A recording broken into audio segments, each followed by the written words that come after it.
Well, the White House and Israel are seemingly at odds over the scheduling of meetings between top officials, this time to discuss the situation in Iran. Netanyahu, the Israeli prime minister, posted a video earlier this week claiming the U.S. was withholding military aid. White House press secretary Karine Jean-Pierre fired back, saying, quote, "We genuinely do not know what he's talking about." White House correspondent Nancy Cordes has more. So, Nancy, we've been talking about Netanyahu fighting with members of his own cabinet, with the military, now with the closest ally to to Israel. Where does the relationship between the White House and Israel stand right now? Obviously, things are pretty fraught, and they only got more so this week when Netanyahu released that video arguing that the White House was slow walking. It sounded like multiple shipments of weapons to Israel, and that was making Israel's job fighting this war much harder.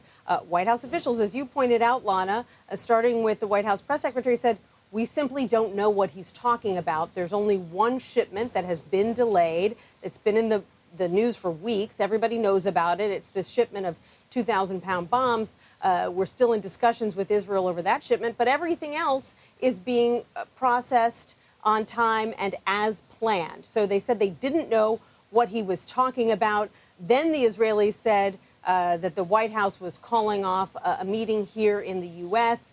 with top Israeli officials over Iran. The White House once again said, "We don't know what they're talking about." But actually, our Margaret Brennan is reporting that that meeting did get postponed because U.S. officials were frustrated about what the Israelis were doing and saying. It's important to point out that Secretary Blinken himself is meeting with some top Israeli officials this afternoon, the Strategic Affairs Minister, the National Security Advisor. So communication goes on, even though the conversations have been pretty rocky this week. And what was interesting, Nancy, is I think it was last week at the G7, Biden was asked questions by the press, and he mentioned that the administration is prioritizing air defense capabilities for Ukraine over other nations. I think he may have said something like everyone else can wait. What is behind that decision? We're also curious about the White House's response to Putin's tour of Asia. Right. So what White House officials are telling us this morning is that these Patriot missiles are being reprioritized, being sent to Ukraine, even if they were due to go out to other countries, because Russia has been focusing on bombing not just the Ukrainian military recently, but also civilian targets and energy targets. They said Russia has accelerated its attacks against cities and civilian infrastructure, and they're trying to destroy Ukraine's energy system.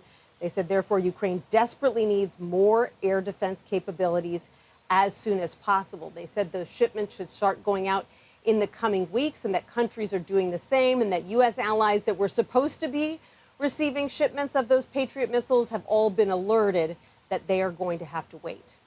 And Nancy, we're just about a week away from the presidential debate between President Biden and former President Donald Trump. You're there at the White House. What are you learning about how they're preparing? Well, we're not going to see much of the president for the next week until that debate happens. That's pretty unusual that a week would go by without much on the president's public schedule. That's because he's holed up with his advisors, first in Rehoboth at his home there, and then later today he's going to be heading to Camp David, where even more advisors are going to be joining him.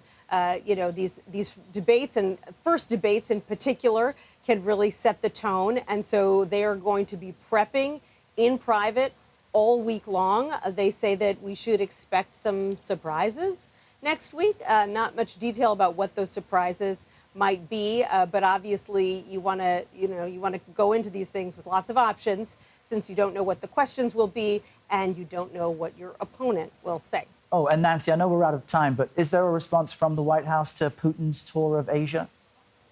Well, the White House has said that it only shows how isolated Putin is when he's there walking hand in hand with the North Korean dictator. So they're using it as an example of just how isolated he is on the world stage, that one of his closest allies is the North Korean dictator.